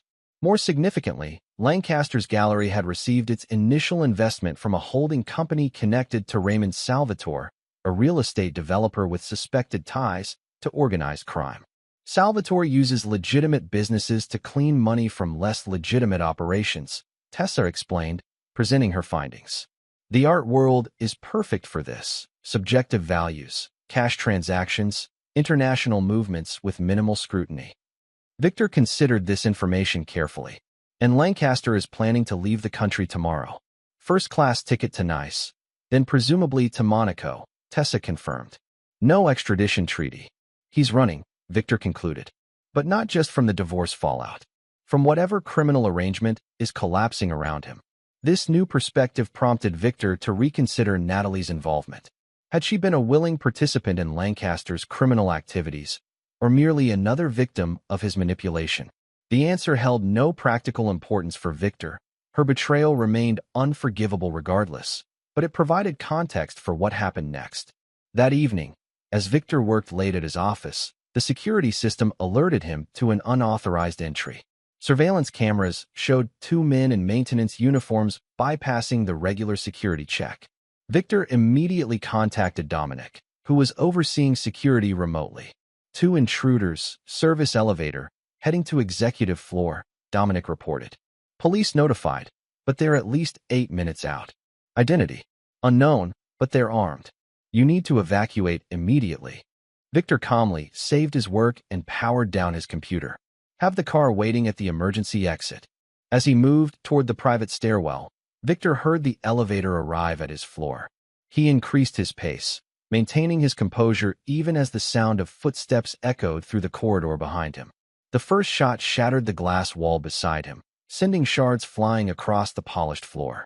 Victor ducked into a conference room, using the momentary cover to access the secondary stairwell.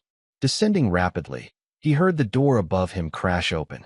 More shots followed, ricocheting off metal railings. Victor continued his controlled descent, 3 floors to the parking garage where Dominic's security team would be waiting. The attack confirmed Leon's warning. Lancaster's criminal associates considered Victor a threat that needed elimination. What they failed to understand was that Victor Mercer had navigated dangerous situations throughout his career. Their crude attempt at intimidation merely reinforced his resolve. Reaching the garage, Victor found Dominic waiting with an armored SUV, engine running. Any other threats identified? Victor asked calmly as they pulled away, moments before police vehicles converged on the building. Not currently, Dominic replied, checking monitors. But if they're targeting you here, they might try your residence or family members. Diana's secure at the Westbrook Hotel under a different name, Victor noted. But Natalie and Liam could be at risk too, if only as leverage against me. Despite everything that had happened, Victor would not allow his former wife and son to face danger because of his actions. He instructed Dominic to send teams to monitor their locations discreetly. Meanwhile, Leon Powell received word of the attack and initiated emergency procedures. Within hours, federal agencies were involved, the apparent assassination attempt providing justification for immediate action against Lancaster's operation. By midnight, teams were prepared to move against Lancaster and his associates. The art dealer, however, had disappeared from his apartment, apparently alerted to the impending arrest. The following morning, as Victor worked from a secure location, he received an unexpected call from Natalie. Victor, her voice trembled with fear. Someone broke into my apartment last night. They ransacked everything. Are you hurt? No, I wasn't home. She hesitated. But they left a message. On my mirror, in what looks like blood.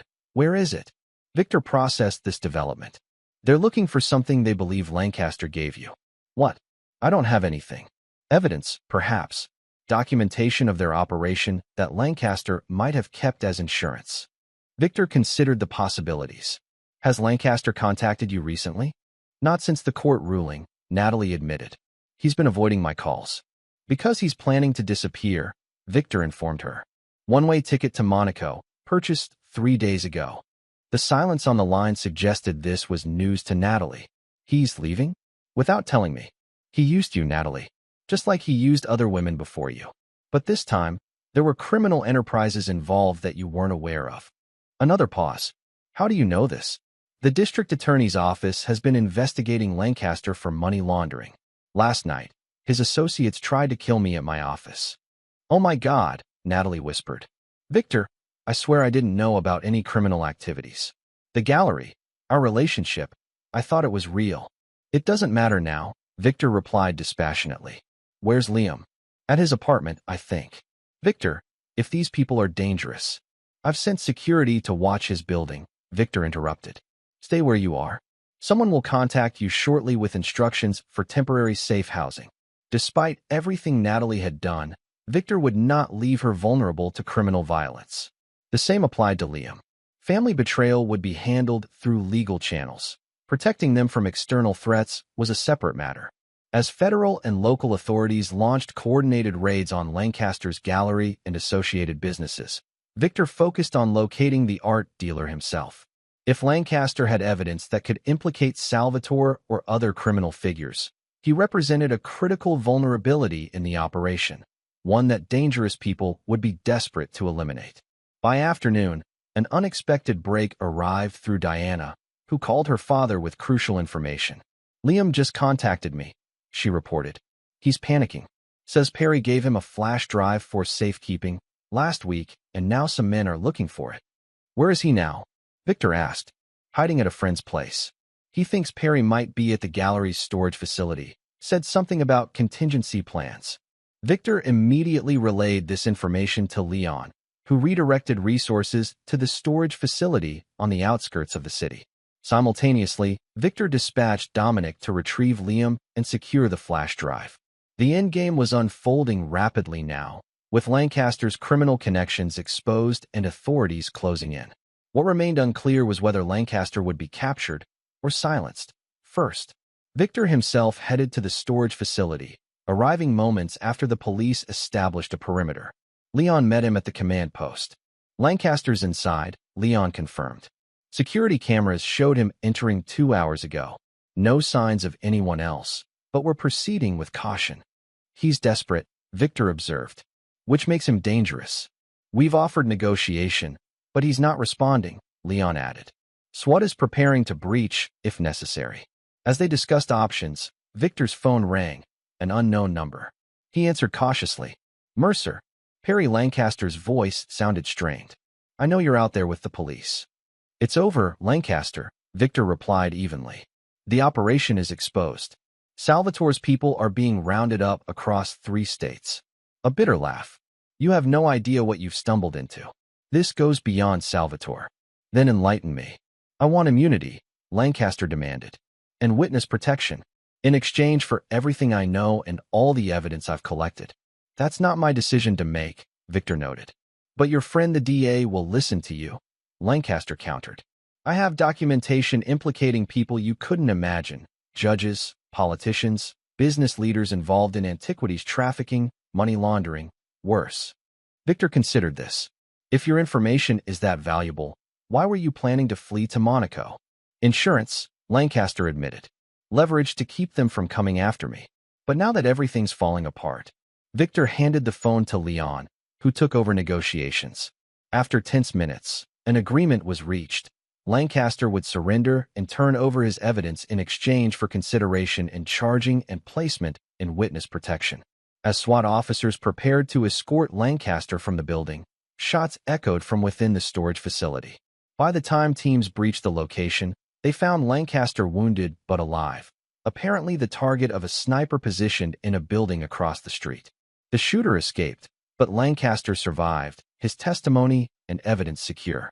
In the following days, arrests mounted as his information led authorities through networks of criminal activity that had operated beneath legitimate business fronts for years. Liam surrendered the flash drive to federal agents, confirming he had no knowledge of its contents, only that Lancaster had asked him to keep it safe. Analysis revealed additional documentation of financial crimes, strengthening the case against major figures in the operation. 1 week after the shooting, Victor visited Lancaster in the secure hospital unit where he was recovering under guard. The art dealer looked diminished, his suave confidence replaced by the wariness of a man who understood how narrowly he had escaped death. Mercer, Lancaster acknowledged as Victor entered. Come to gloat. To understand, Victor corrected, taking a seat beside the bed. How much did Natalie know? Lancaster shrugged. Nothing about the criminal side. She thought the gallery was legitimate, just underperforming. That's why her investments were so valuable, clean money mixing with the rest. And Liam, just a kid impressed by the art world. Useful for introducing me to his mother, nothing more. Lancaster studied Victor. You destroyed my operation very efficiently. I underestimated you. A common mistake, Victor noted without emotion. Was it worth it? Lancaster asked. Tearing everything apart, exposing everyone's true nature? Victor considered this. Truth has inherent value, even when it's painful. Philosophical to the end, Lancaster observed. But you've lost your family completely now. I lost them when they betrayed me, Victor corrected. Everything since has merely been confirmation. As Victor rose to leave, Lancaster called after him. She really did love you once, you know. Before I convinced her otherwise. Victor paused at the door. That makes her betrayal worse, not better. With Lancaster's testimony secured and criminal prosecutions proceeding, the divorce case faded from public attention. Judge Fontaine's ruling stood, with Natalie receiving minimal assets after repaying the diverted funds. Perry Lancaster disappeared into witness protection, his testimony helping to dismantle criminal networks but earning him enemies who would never stop searching for him. His gallery was seized by federal authorities, its legitimate artwork returned to consignors, its criminal proceeds confiscated. For Victor, the resolution brought no joy, only the cold satisfaction of justice served and a clear path forward. The attack at his office had revealed vulnerabilities in his security that he addressed systematically. The criminal investigation had exposed connections that might otherwise have remained hidden. Most importantly, the entire experience had shown him with perfect clarity who could be trusted and who could not. As he had always maintained, actions revealed character in ways words never could. The final pieces were in place. The game was effectively over. All that remained was to address the lingering questions of what would become of those who had betrayed him, and whether Victor Mercer was capable of forgiveness. The answer to that question had never been in doubt. Chapter 9. Through Darkened Glass. 3 months after the Lancaster investigation concluded, Victor Mercer stood at the floor-to-ceiling windows of his new penthouse overlooking the city. The Connecticut estate had been sold, as ordered by the court, with proceeds divided according to Judge Fontaine's ruling. Victor had chosen not to contest Natalie's minimal share, seeing no value in prolonging the legal battle. Diana entered the spacious living room, home from her first semester at university. At 18, she carried herself with the poise of someone who had weathered significant storms and emerged stronger. "The view's incredible," she observed, joining her father at the window. "Different perspective," Victor agreed. "Sometimes necessary." They stood in comfortable silence, watching lights flicker across the urban landscape below. Their relationship had evolved in the aftermath of the divorce, less formal, more genuine. Diana had witnessed both her parents at their worst and made her own judgments. "Have you heard from Mom?" Victor finally asked, a question he had deliberately avoided during their regular calls. Diana nodded. "She's moved to Portland, taking classes at the community college. Graphic design, I think." Victor absorbed this information without comment. Natalie had emerged from the divorce and criminal investigation with her reputation damaged, but her legal record intact. Lancaster's testimony had confirmed her ignorance of the criminal enterprises, allowing her to avoid prosecution. And Liam? Diana hesitated. "Working at a gallery in Chicago. Smaller place, entry-level position. She searched for the right words. "He's struggling with everything that happened." Victor's expression remained neutral. Liam had faced greater consequences than Natalie. His involvement in creating the falsified video had resulted in a suspended sentence for attempted fraud, the judge showing leniency due to his age and cooperation in the Lancaster investigation. "They both ask about you," Diana added carefully. "Do they?" "Mom wanted me to tell you she's sorry, that she understands now what Perry really was." Victor turned from the window. "Remorse after consequences isn't particularly meaningful." "I know," Diana acknowledged. "I'm just telling you what she said." Later that evening, as they shared dinner in the minimalist dining room, Diana broached another sensitive subject. "Thanksgiving is next month," she noted. "I was thinking of seeing Mom and Liam." Victor nodded. "That's your decision. Would you consider?" Diana began, then reconsidered. "Never mind. Reconciliation." Victor finished her thought. "No, not even eventually? People make mistakes, Dad." "Mistakes are accidental," Victor corrected. "What they did was deliberate, sustained, and would have continued indefinitely had I not discovered it." Diana studied her father. "So that's it. Permanent excommunication." "I don't prevent you from maintaining relationships with them," Victor pointed out. "I simply choose not to do so myself." "Because you can't forgive," Diana observed, not as criticism but as statement of fact. "Because actions have permanent consequences," Victor clarified. "Forgiveness doesn't change what occurred or what it revealed about character." The conversation shifted to Diana's studies, but the underlying question lingered between them. Diana, still young enough to believe in redemption, struggled to accept her father's absolute position. Victor, formed by decades of experience, saw no value in pretending betrayal could be erased. The following morning, Victor attended the opening of Mercer Tower, his company's newest project. The 50-story building featured his signature glass architecture, transparent yet strong, revealing yet protective. As he cut the ceremonial ribbon, business leaders and city officials applauded politely. Among the attendees was Tessa Reinhardt, now promoted to Chief Operations Officer. Her unwavering loyalty during the divorce crisis had proven her value beyond administrative support. "Congratulations," she said, joining him after the formal ceremony. "The building's magnificent." "Thank you for handling the arrangements," Victor replied. "The press coverage looks positive." "Mostly," Tessa confirmed, though some reporters still tried to ask about personal matters. "Inevitable," Victor acknowledged. The scandal had faded from headlines, but remained a point of public curiosity. Later, as Victor toured the building with investors, he received an unexpected message from Leon Powell. The district attorney requested a meeting that evening, urgent but confidential. When Victor arrived at Leon's office after hours, he found his friend looking troubled. "There's been a development in the Lancaster case," Leon began without preamble. "His protection has been compromised." Victor raised an eyebrow. "How?" "We're investigating. But 2 federal marshals were found dead yesterday in Montana. Lancaster's location was breached shortly afterward." "Is he dead?" Leon shook his head. "Missing. Possibly on the run, possibly taken. Either way, people connected to his testimony could be at risk." "Including me," Victor concluded. "And potentially your family," Leon added. "I've arranged additional security for Diana at her university. But there's another concern." He hesitated. "Natalie and Liam aren't in our protection program. If someone believes Lancaster shared information with them." The implication was clear. Despite everything, Natalie and Liam could be in danger because of their connection to Lancaster and, by extension, to Victor. "What are you suggesting?" Victor asked. "We can offer them temporary protection," Leon replied. "But they need to be notified of the risk immediately." Victor considered this briefly. "I'll handle it." Despite their estrangement, Victor would not allow Natalie and Liam to face potential danger without warning.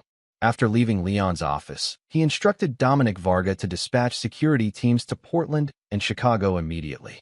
Then, for the first time in nearly a year, Victor called Natalie directly. She answered on the 3rd ring, her voice cautious. "Victor, Lancaster's witness protection has been compromised," he stated without greeting. "People connected to his testimony may be targeted. Security is being arranged for you." A sharp intake of breath. Is this real? Or some new game?" "It's real," Victor confirmed coldly. "A team will contact you within the hour with instructions. Follow them precisely." "Victor, the same arrangements are being made for Liam," he continued, ignoring her attempt to extend the conversation. "I've notified him separately." "Thank you," Natalie said quietly. "I know you don't owe us anything after what happened."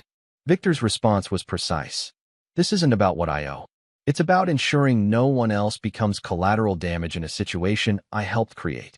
After ending the call, Victor implemented his own enhanced security protocols. The penthouse's advanced systems were activated, his movements restricted to secure locations, his communications limited to necessary contacts only. 3 days passed without incident. Then, as Victor worked late in his home office, the security system detected an intrusion attempt at the penthouse's service entrance. Simultaneously, his phone received a priority alert from Dominic. "2 subjects neutralized at your location," Dominic reported. "But we've lost contact with the team watching Liam in Chicago." Victor processed this with characteristic calm. "Status of Diana and Natalie?" "Diana's security reports, all clear. Natalie's team confirmed her safety 10 minutes ago." "Find Liam," Victor instructed. "Use whatever resources necessary." Within hours, the situation clarified. Liam had disappeared from his apartment, leaving signs of a struggle. Local police and federal agents were investigating, but initial evidence suggested professional abduction rather than random violence. When Victor received this confirmation, he made an immediate decision. Rather than simply enhancing his security further, he would use himself as bait to draw out whoever was targeting his family. If Lancaster's former criminal associates believed Victor possessed information that threatened them, he would exploit that belief. The plan required precise timing and controlled risk. Working with Leon and Dominic, Victor arranged for news to leak that he had received critical evidence from Lancaster before the witness protection breach. The information would be deliberately vague, but suggest Victor now held documentation that could expose remaining criminal networks. "This is extremely dangerous," Leon warned during a secure call. "You're painting a target on yourself." "The target already exists," Victor pointed out. "I'm simply making it larger to draw attention away from others." The strategy worked more quickly than anticipated. Within 24 hours of the leaked information, Victor's security team identified surveillance on his office and penthouse. Rather than apprehending these observers, they were monitored, potential leads to whoever held Liam. On the third day, Victor received a text message from an unknown number. Exchange the Lancaster documents for your son. Instructions to follow. The expected ransom demand had arrived. Now came the most precarious phase of Victor's plan. Working with federal authorities, he prepared a countermove that would appear to comply with the kidnappers' demands while actually setting a trap. Diana, safely secured at a government facility, called in distress when she learned of the situation. "They have Liam?" Her voice trembled. "Dad, what's happening?" A final attempt to leverage the Lancaster evidence. Victor explained calmly. "It's being handled. But Liam could be hurt. Or, he won't be." Victor interrupted with absolute certainty. "They need him alive as bargaining power." What Victor didn't share with Diana was his own role in the recovery operation. The exchange had been arranged for midnight at an abandoned warehouse complex, a location that offered multiple tactical advantages for both sides. As the hour approached, Victor arrived alone as instructed, carrying a briefcase supposedly containing Lancaster's documentation. In reality, federal agents had positioned themselves throughout the complex, prepared to move on Victor's signal. Inside the main warehouse, illuminated only by moonlight through broken windows, Victor found 3 men waiting. One held a gun to Liam's head. "The documents," demanded the apparent leader, a hard-faced man in an expensive suit. "All of them." Victor studied his son's condition. Liam appeared battered but conscious, his eyes reflecting fear and confusion at his father's appearance. "First, confirmation he's unharmed," Victor replied evenly. "He's alive," the leader snapped. "That's your confirmation. The documents, now." Victor remained calm. "You're Salvatore's people." "Salvatore is in federal custody because of Lancaster," the man snarled. "And you helped put him there. The only reason you're still breathing is those documents." "Interesting perspective," Victor observed. Since Lancaster testified that Salvatore was merely a mid-level facilitator in a much larger organization. The leader's expression flickered with uncertainty. "The documents." Final warning. Victor placed the briefcase on the floor between them. "Everything Lancaster provided is there. Original copies, not duplicates." As the leader gestured for one of his men to retrieve the case, Victor added, "There's also a transmitter that has been broadcasting this entire conversation to federal agents surrounding this building." For a moment, perfect stillness descended over the warehouse. Then chaos erupted as agents breached from multiple entry points simultaneously. Gunfire echoed through the cavernous space. The leader raised his weapon toward Victor, who remained motionless, his eyes locked on the man who threatened his son. The federal sniper's shot was precise, dropping the leader before he could fire. Liam fell forward, released from his captor's grip. Within seconds, the remaining kidnappers were neutralized or surrendered. As agents secured the scene, Victor approached his son, who sat on the concrete floor, trembling from shock and exhaustion. "Dad." Liam looked up, disbelief in his eyes. "You came for me?" "Yes," Victor answered simply, helping him to his feet. "After everything." "That's irrelevant to the current situation." As medical personnel examined Liam and federal agents processed the captured kidnappers, Victor stepped outside to call Diana and confirm her brother's recovery. The night air was cold, the industrial complex eerily silent now that the operation had concluded. Leon joined him, looking both relieved and concerned. "That was unnecessary risk, Victor. We had a tactical team ready." "It needed to be me," Victor replied. "They wouldn't have believed anyone else had the actual documents." "Still," Leon shook his head, "you put yourself in the line of fire for a son who betrayed you." Victor's response was measured. "I don't forgive betrayal, but I don't abandon family to violence, either. Those are separate matters."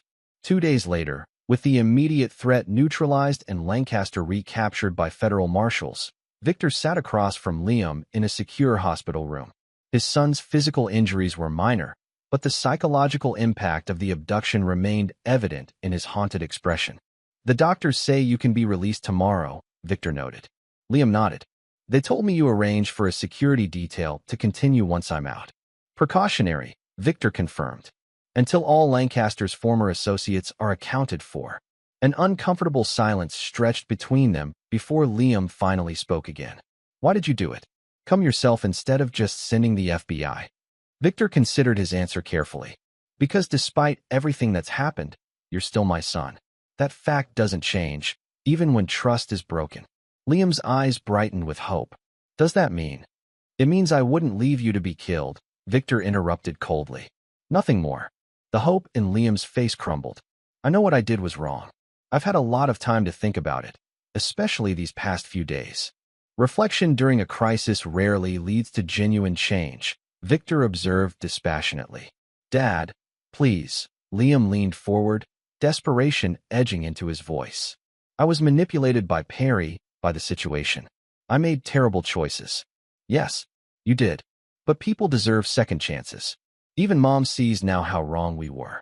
Victor studied his son carefully. Second chances require trust. Trust requires credibility. You have none. Tears welled in Liam's eyes. So that's it. Forever? No possibility of redemption. Redemption is a personal journey, Victor replied. One you're free to pursue. But it doesn't obligate me to restore what you destroyed. As Victor rose to leave, Liam made one final attempt. Diana still talks to me.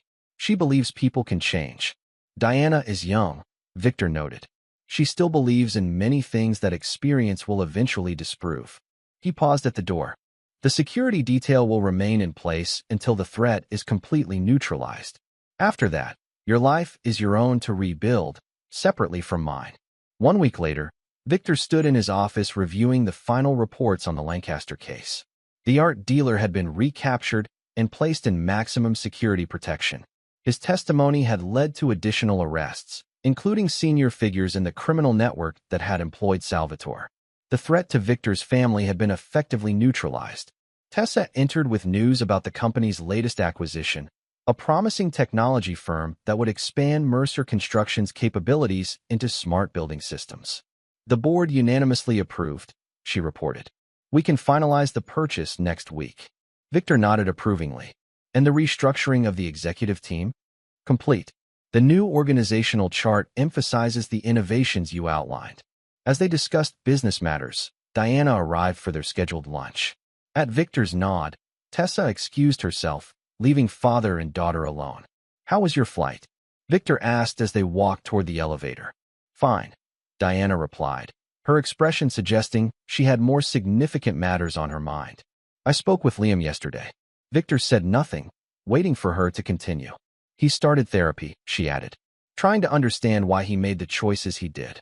Good for him, Victor replied neutrally. Diana stopped walking. Dad, I need to ask you something important. Victor faced his daughter, noting her determination. Go ahead. Mom and Liam want to meet with you. Just once. To apologize properly in person. Not necessary, Victor stated flatly. Not for you. Maybe, Diana persisted. But for them. For closure. Victor considered this briefly. Closure is another word for acceptance. They need to accept the consequences of their actions without seeking artificial resolution. Is that what forgiveness is to you? Artificial. Forgiveness implies the restoration of trust, Victor explained. Trust, once broken, cannot be repaired to its original state. It's not about punishment, Diana. It's simple reality. Diana looked frustrated. So you saved Liam's life, but you won't give him 5 minutes of your time? Correct, Victor confirmed. Physical safety and personal reconciliation are entirely separate matters. Later that evening, as Victor worked in his penthouse, he received an unexpected delivery, a package containing a letter from Natalie. For a moment, he considered returning it unopened. Instead, after a brief hesitation, he read it. Victor, I know words mean little after what happened. I don't expect forgiveness or reconciliation. But I need to acknowledge the truth. I betrayed you completely. Not just with the affair, but by conspiring against you financially and emotionally. Harry manipulated me. Yes, but I allowed it. I chose to believe the worst about you because it justified my actions. I wanted what you had without earning it myself. Thank you for protecting Liam despite everything. It shows a strength of character I failed to recognize during our marriage. I'm rebuilding my life now, honestly this time. Working, studying, trying to understand my own weaknesses that led to such terrible decisions. Diana remains the best of both of us.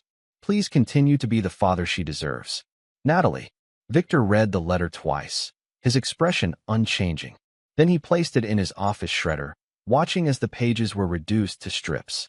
The acknowledgement of wrongdoing changed nothing. The damage remained permanent, the breach uncrossable. 3 months later, Victor attended the graduation ceremony for Diana's freshman year. She had excelled academically, making the dean's list despite the turbulence in her family life. As they celebrated over dinner afterward, she approached the subject of her mother and brother again. Liam got accepted to art school in New York, she mentioned. A legitimate program with a good reputation. I'm glad to hear it, Victor replied, and meant it. His son's rehabilitation was positive, regardless of their permanent estrangement. And Mom's completed her graphic design certificate. She's got an entry-level position at a marketing firm. Victor nodded, acknowledging the information without comment. Diana sighed. It's been over a year, Dad. They've both changed, learned from their mistakes. As they should, Victor agreed. Personal growth is valuable, but not valuable enough for you to reconsider your position. Victor placed his napkin beside his plate. Diana, I understand your desire for family reconciliation. It's natural at your age. But some decisions have permanent consequences. I don't harbor anger toward your mother or brother anymore. I simply recognize the reality that what was broken cannot be restored. That's so cold, Diana observed, though without malice. It's honest, Victor corrected, which is something they never were. 1 year later, Victor stood at the window of his expanded corporate headquarters, observing the city that now featured several of his architectural creations. Mercer Construction had not just recovered from the momentary instability during the divorce scandal. It had thrived, expanding into new markets and innovative technologies. Tessa, now his trusted second-in-command, joined him with quarterly reports that exceeded projections.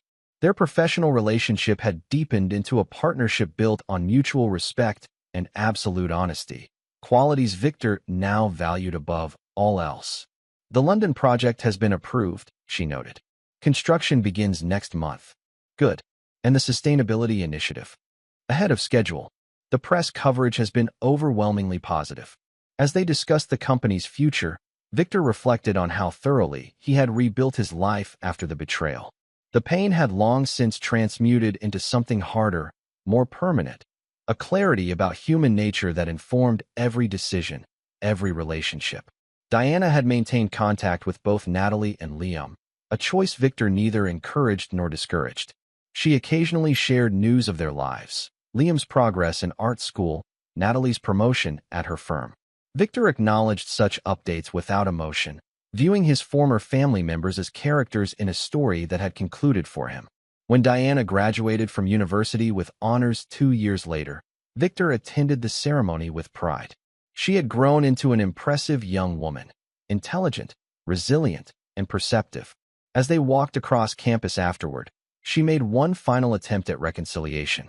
Mom and Liam are here, she admitted. They watched from the back. They knew better than to approach you, but they wanted to see me graduate. Victor nodded. That's appropriate. They should celebrate your achievement. Dad. Diana stopped walking, facing him directly. It's been almost 4 years. They've completely rebuilt their lives. They've respected your boundaries. Isn't there any possibility? No, Victor said simply. Some decisions are permanent, Diana. The sooner you accept that, the easier your own life will be. Later that evening, as Victor prepared to return to the city, he encountered Natalie in the hotel lobby, clearly an accidental meeting as her surprise appeared genuine. Victor, she said softly, maintaining a respectful distance. I didn't expect. I'm sorry, I'll go. No need, he replied calmly. The lobby is public space. Natalie had aged well, though stress had left subtle marks around her eyes. Diana was amazing today. Yes, Victor agreed. She's exceptional. An awkward silence stretched between them, years of unsaid words filling the space. I should go, Natalie finally said. Congratulations on Diana's graduation. You raised her well. As she turned to leave, Victor spoke. Natalie. She paused, hope flashing briefly across her face. Diana tells me you've established yourself professionally, he said. That's good. Natalie nodded, recognizing the statement for what it was, acknowledgement without reconciliation. Thank you. Your company seems to be thriving as well. It is. Another pause, heavy with the weight of their history. Goodbye, Victor, Natalie said finally, understanding there would be nothing more. "Goodbye, Natalie," he replied with finality. Victor watched her walk away, feeling neither satisfaction nor regret. The chapter had ended years ago. This was merely an epilogue. He had protected those who betrayed him when external threats emerged, fulfilling his obligations of basic humanity. But he had never forgiven, never forgotten, never compromised on the consequences of their actions. As he returned to his penthouse that night, Victor stood at his wall of windows, surveying the city that bore his architectural imprint. Glass and steel, transparent yet impenetrable, like the boundaries he had established. His empire had not just survived but expanded. His relationship with Diana remained strong. His professional legacy was secure. The cost had been high. The family he had once built, the trust he had once extended. But Victor Mercer had never been a man who compromised on principles. Betrayal, in his world, carried permanent consequences. That clarity had defined him, shaped his success, and ultimately preserved what mattered most: his dignity, his legacy, and his uncompromising vision of justice. Through the darkened glass of his windows, Victor saw not just the city lights, but his own reflection, solitary, resolute, and ultimately victorious. The man who had built an empire of glass had learned the most important lesson. Some things, once shattered, were meant to stay broken. This is where our story comes to an end. Share your thoughts in the comments section. Thanks for your time. If you enjoy this story, please subscribe to this channel. Click on the video you see on the screen, and I will see you there.